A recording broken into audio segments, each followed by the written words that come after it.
Light or Bright. I'm the author of the foundational essay for Do Justice. I am associate pastor at First Presbyterian Church of Neenah, Wisconsin, where I live with my family, my 2 young kids, and way too many animals on our little farm. I was drawn to the topic of do justice because that's core to my theology, that we are more than just rules, and we as a church are more than just a social gathering, but rather we are to be the hands and feet of God in the world, that we are called to act and live in ways that bring about deep and profound justice in the world.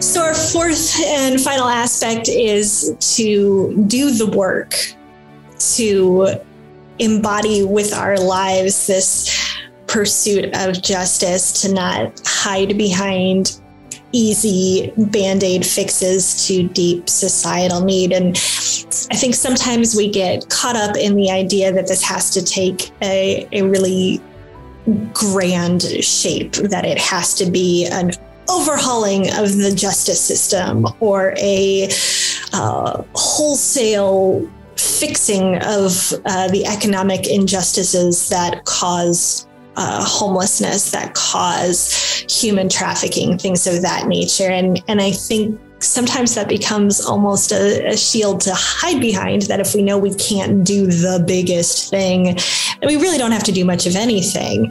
And the invitation extended to us throughout Scripture and throughout the stories of the early church are to pursue justice in our own lives. That for the most part, it's not about upending a whole system. It's about addressing it one-to-one, relationship to relationship, moment by moment in our communities. I think of 2 particular friends of mine. One who is a Baptist preacher and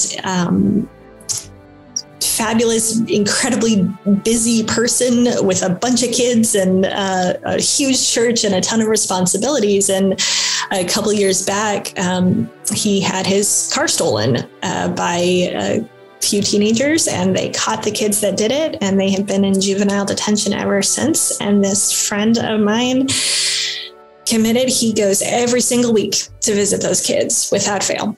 Every week he goes and spends time with them, gets to know them, knows them pretty well at this point, who they are as people, and what circumstances led them to make the decisions they made, has committed to bringing in, tutors and support and to not giving up on these kids. He didn't know them before this happened. The whole circumstances of the meeting was around this experience of injustice that he had.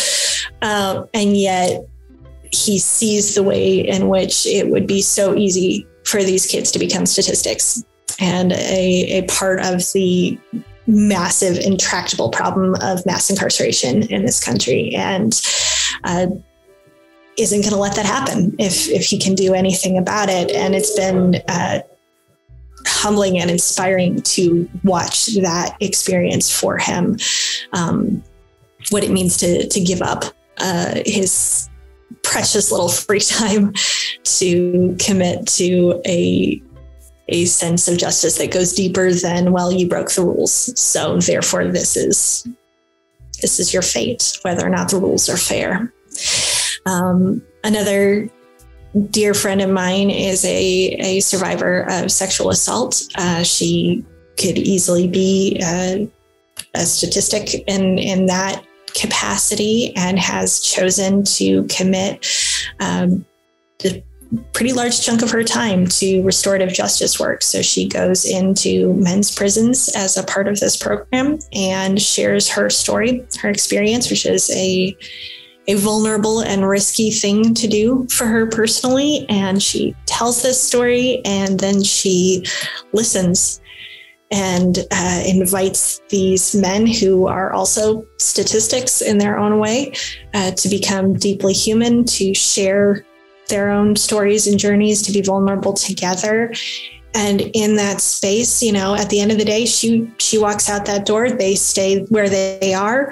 And yet I believe a form of justice is being achieved, that there is restoration of shared humanity there. And those are just two examples that come to mind of folks who are really showing up and doing the work.